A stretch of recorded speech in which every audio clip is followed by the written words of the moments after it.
For years, we've all heard the warnings about a coming energy crisis. Well, guess what? The future is here, and it showed up way ahead of schedule. We're going to break down how the crazy, explosive growth of AI is slamming right into our power grid, not in some distant sci-fi future, but like right now. This isn't just a forecast anymore. It's not a what if. As one source put it, just so bluntly, the shortage is here. And we know this for a fact because of a pretty extraordinary step the government just had to take. So picture this, January 2026.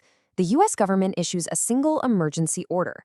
And that one order, well, it basically pulled back the curtain on a massive shift in our entire energy landscape. It tells us everything we need to know about the new rules of the game. Okay, so here's the play-by-play. A monster winter storm, they called it Fern, just hammers Texas. In response, the Department of Energy gives the state's grid operator, a group called ERCOT, a brand new power. For the first time, they could literally force the biggest energy hogs, we're talking data centers, to unplug from the grid entirely and switch over to their own backup generators. And the goal? It was simple and really urgent.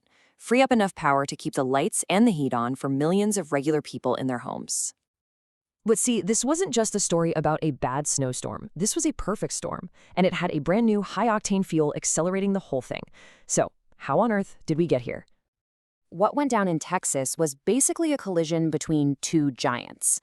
In one corner, you've got this explosive, relentless, 24/7 demand for power from AI data centers. And in the other corner, a brutal Arctic blast that created record-breaking demand for heat. The power grid was caught smack in the middle. And to really wrap your head around the scale of this, just think about this. A single one of these giant hyperscale data centers, the biggest ones on the planet, it can suck down as much electricity as a small city. This isn't some slow increase in demand. It's a massive, brand new weight being dropped onto an already creaking system. And right at the heart of all this is ERCOT, the Electric Reliability Council of Texas. The easiest way to think of them is like the air traffic controllers for the state's entire electrical grid. They're the ones managing the flow for over 26 million customers, and they were the ones who had to make the impossible call. But the most critical part in this whole story isn't just that it happened, it's when it happened. This kind of energy crunch, this wasn't supposed to be our problem for years. The future just slammed on the accelerator and got here way early. So look, the experts, the energy planners, they saw this level of strain coming. They had it pegged for around 2030, maybe a little later. But the insane appetite of AI, combined with that extreme weather, it just ripped years off the calendar. What we all thought was a problem for the next decade, yeah, it's happening right now. And this emergency order, it does a lot more than just keep the lights on. It sets up a totally new pecking order for electricity. It forces us all to answer a really tough question. When the power gets scarce, who gets the electrons first? Well, now we have a very clear answer. At the top of the list, you've got critical services, hospitals, 911, first responders. Of course, right below them, you and me, in our homes. And at the bottom, the ones who have to take the hit, the big industrial users, like those AI data centers. This is a huge shift. Electricity isn't just a commodity you buy anymore, it's a strategic resource that has to be managed. The ripple effects from this are just massive. For the entire tech industry, being told to unplug from the grid isn't just a one-time thing. This could become a routine part of doing business. It means prices for power are going to get way more unpredictable. And maybe most important of all, it means that the sheer availability of power is now the #1 factor that decides where the future of technology can even be built.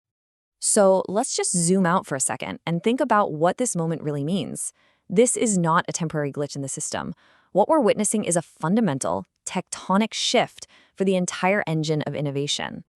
For the last half-century, for as long as most of us have been alive, the thing holding back technology was always compute. How fast were your chips? How much memory could you cram in a box? Progress was all about Moore's law. Yeah, that era is over. Now, the real bottleneck, the new ceiling on progress, is energy. It does not matter how brilliant your AI model is if you can't find enough electrons to turn it on. The new limit isn't processing power anymore.